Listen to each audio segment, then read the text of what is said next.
Okay, so we're going to talk about completing the square. Normally when we solve these kind of quadratics, we'd see what multiplies to 34 and adds to negative 12 and try to factor it. So what multiplies to 34 and adds to negative 12? Well, there's the problem. Nothing. At least no whole numbers. So we're going to learn a process called completing the square. And what you do is this. You start by moving the constant term, the one without the x, to the other side. So we're going to subtract 34 from both sides. Now, if there's a number in front of x, if there was a coefficient that wasn't 1, we'd divide everything by that coefficient. But there's not, so if it's not 1, we divide everything by a, but a is 1, so we don't have to worry about it. So what we're going to do is we're going to take half of this number, square it, and add it to both sides. So half of negative 12 is negative 6. So we're going to take half of b, square it, and add it to both sides.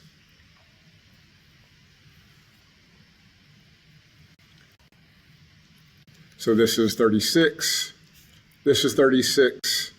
Negative 34 plus 36 is where we get this 2 from. Now we can factor the left. And what multiplies to 36 but adds to negative 12? Negative 6 and negative 6.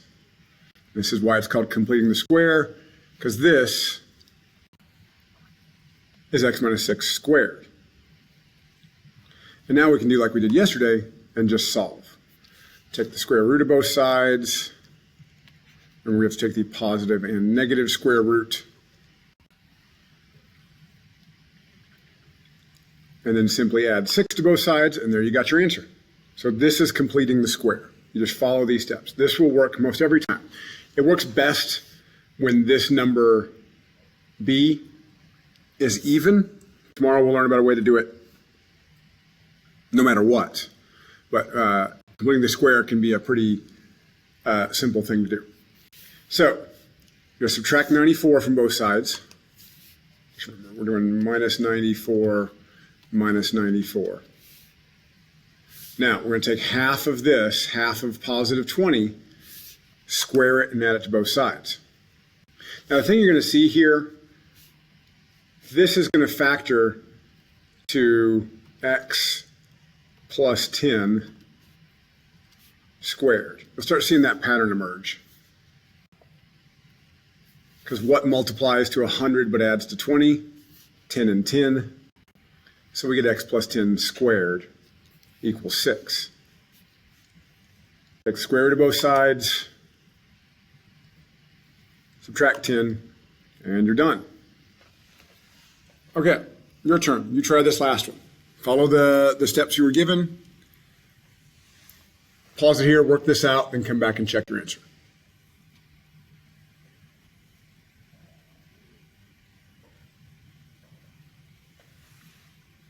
Okay, so the first thing you're going to do is divide everything by 3. You're going to divide this by 3, this by 3, this by 3. Now, we're going to take half of 2, square it and add it to both sides. Hopefully by now you see what adds to 1 and multiplies to, what multiplies to 1 and adds to 2. Well, that's 1. So we get x plus 1 squared equals 14. Take the square root of both sides, subtract 1, and you got your answer.